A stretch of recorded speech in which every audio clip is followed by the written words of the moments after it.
Assalamualaikum everyone, welcome back to Exclusive Models. Hope you have a wonderful day. Today I'll be taking you on how to cut structured dress. This structured dress I'm talking about, it has a pleat across the shoulder. You can head it at the back and you can as well end it at the back of the other armhole. So I'm going to take you how to do particular structure and how to cut the whole dress. So this particular dress, you can wear it on heeled day. So I'll be using 4.5. If you want to sew for higher measurement, for a bigger measurement, you're going to use 4.5 yard of any fabric you're using. But make sure you use a dotted fabric to bring it out the way it is on the thumbnail. This is also dotted fabric. You can see I'm using this pattern paper. This is the ab net that I'm going to make use of at the structure part of the dress. The first thing I'll be cutting here is the half cut. The length of our half cut is 10 inches. Then the back measurement is 5.5 inches. 5.5 inches is there. Then I will be using 1 inch of shoulder slant. I can also make use of ½ inch. It depends on how you want it to be, but here I'll be making use of 1 inch. The 1 inch is not constant. So to take the half cut, I'll be starting from the shoulder slant here. So this is our half cut. You can see it. So the next thing is the armhole measurement. The armhole is 5 inches. Armhole 5 inches is there. You can see. So the next thing to take now is the bust measurement of 22 inches. So that is 5.5 inches. You can see my 5.5 inches is there. Then I'll be adding a seam allowance of 1.5 inches to it. At the waistline here, the waist measurement is 20 inches. That is 5 in 4 places, with a seam allowance of 1.5 inches. Then I'm going to connect them together. You can see here I'll be making use of my armhole curve for this particular armhole.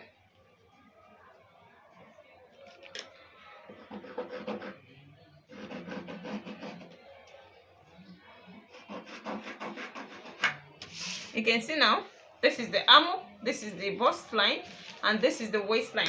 So the next thing is to cut it. But before then, I'll be slanting my shoulder slants to this area. You can see I've slanted it down to the shoulder slant. So let me start the cutting.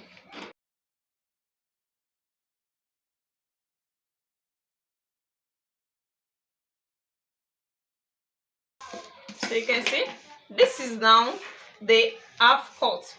But before you can see I didn't fold this into 4. I only fold for the front only. You can see. So if I want to place it on the fabric now, I'm going to leave my zip allowance at the back, then cut the back also. I can use this to cut both back and front. So it's not necessary I fold my pattern paper into 4. So the next thing here is the round neck. It's a very tight round neck. It's not that wide. So that is why I'll be making use of 1.5 inches for the wideness of the neck line. Then the deepness of the neckline is going to be 2 inches for the front. Then 1.5 inches for the back. So you can see. But here I'll be cutting out the back first. No, I'm just cutting only the front. So if I should cut this particular neckline for the front, I won't be able to cut the neck of the back. So that is why I'm cutting for only the front, only the back here. So after placing it on the fabric, then I'll now cut the front neck. You can see.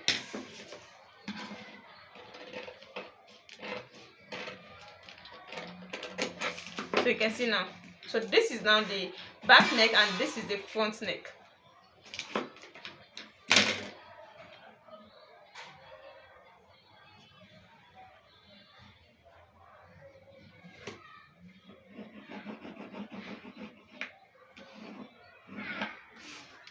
So you can see it now. So the next thing now is to place this on the fabric then cut it out.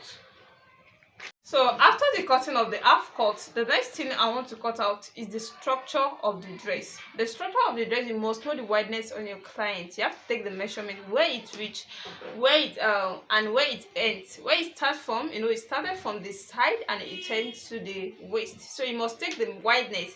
That is what you need. So the wideness I took here is 6 inches with the seam allowance. 6 inches with the seam allowance. Then you must know the length of your structure.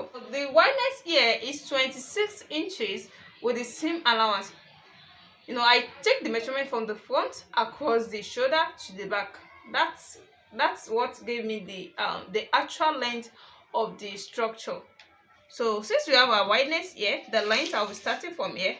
I said it's 26 inches with the seam allowance. So the half of 26 inches, that is 13 inches. So this is where I'm going to end it. So by the time I want to place this on the fabric, I'm going to fold my fabric into 2. So after placing this on it, then I cut out 13 inches. By the time you open it, it's going to give you 26 inches.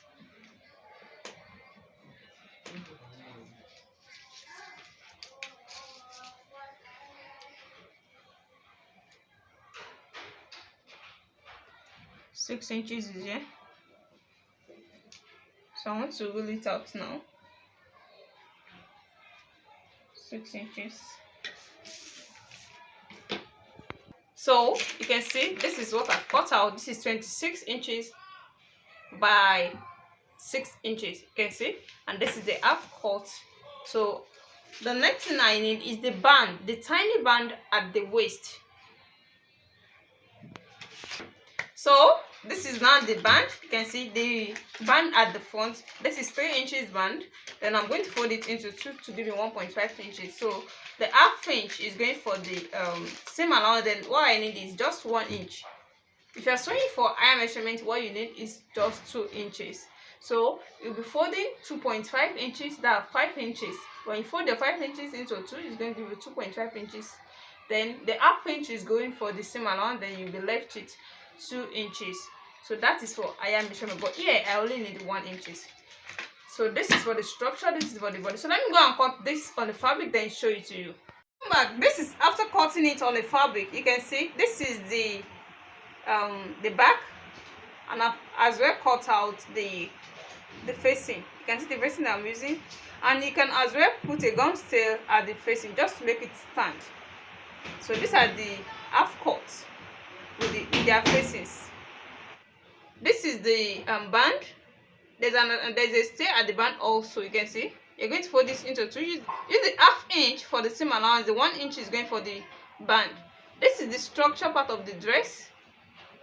You can see the structure. Just to make it stand, I make use of a gum tail, and also this is hard net. And you can also make use of a boning. You can put it at both sides, depending on how strong, how hard you want this to be. So you can as well make use of that.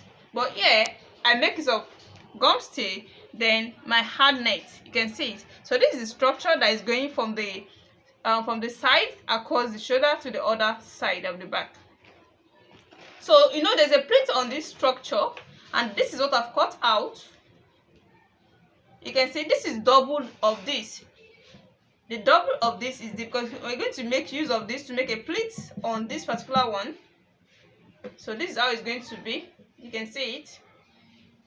So this is the flay part of the dress. To complete the dress, this is the flay. It's a full flay. I cut it. This is not a triangle flay. I've done a tutorial on how to do this. So it's part of one of my tutorial. I'm going to share the link under the description of this video, so you can as well watch the video on how to cut this particular full flay. You can see this is not a triangle flay. You can see. So I'm going to divide this into 2. Then if you want to hide your pocket as well, you can as well hide it at both sides of the dress. So the next thing I'm going to do now is to go and pleat this around the structure, to make a pleat around the structure. So that's what I'm going to do. If I'm done with it, I'm going to show it to you.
join everything together. This is the structure. You can see the 3 pleats are the structure. You can see. So just iron it down for it to form this. And you can see where I slant it to enter the waist. This is the first split, the second one, and the third one here. This is the band and the waist. So this is the sleeve, the straight sleeve. And you can see how the structure go across the shoulder to the back. And this is the back also. You can see it. There's a zip at the back. I've not done that. I'm going to fix my zip. You can see it. This is the round neck. You can also make it of turtleneck if you like, but a mix of the round neck here. So this is the down part of flay. You can see the flat. It's a full flat. You can also cut a triangle flay on it. So you can see the structure. You can see what we use as the structure. I make use of gum stay. I make use of hard net just to make it stand. After putting all the, it's going to stand properly on the shoulder. So you can see it now. You can see the down part. You can see how beautiful this turns out. If you're new to my channel, you're in the right place to be. Make sure you subscribe to my channel and also on your notification bell so that whenever I upload any tutorial, you'll be notified. See you in my next class. Assalamu alaikum.